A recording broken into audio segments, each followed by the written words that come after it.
So now let's create the person class. So in order to do that, right click on the package name, go to new, and then click on class, and then write the class name person, and you will get the empty class, person class. So at first we have to define the properties or the fields of the person class. So for example, I want to create one field called name, which is of type string. So this is the access modifier, this is the data type, and this is the field name. Okay, so field can also be called as variables in Java. So um, for now, do not worry about this public private thing. These are access modifiers in Java. So I will discuss more in depth on this topic later on.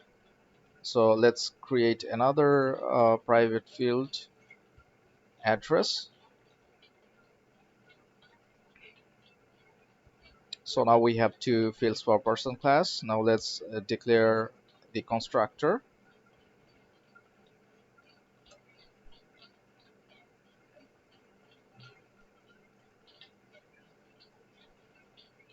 So here is one important thing. The constructor does not have a return type. Okay, and the constructor name should be same as the class name. Okay, so here let's define two parameters. Actually here this parameter, this variable names inside the parameter does not have to be the same as the instance variables.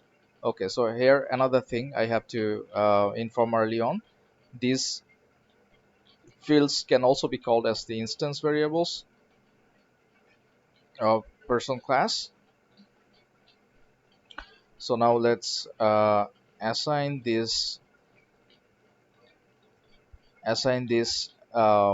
name value to this instance variable name field. This is why I am doing it. I'm going to explain a little later. So let's assign the address as well. So now what happens is that when we create an instance of person class, we have to provide two data, which is the person name and the person address. And the person name and address has to be assigned to some kind of instance variables in order to retrieve and be used by the application. So let me show you what I mean by this. So now let's create two accessors or the getter methods in order to retrieve these values. Okay, so string get name, so which will return name, and again I'm going to copy this, and it's going to be address.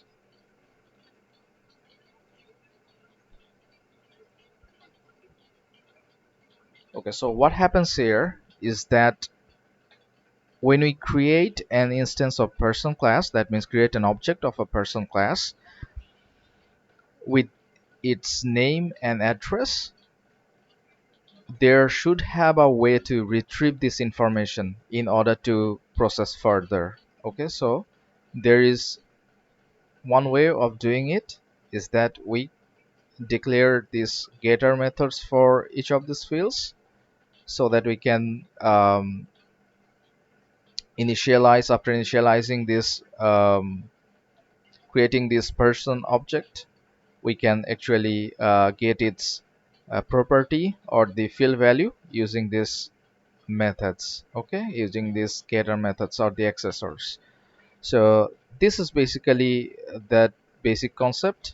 And so in the next video I'm going to show you how to create and instance of this person class and then retrieve its name and address and print it.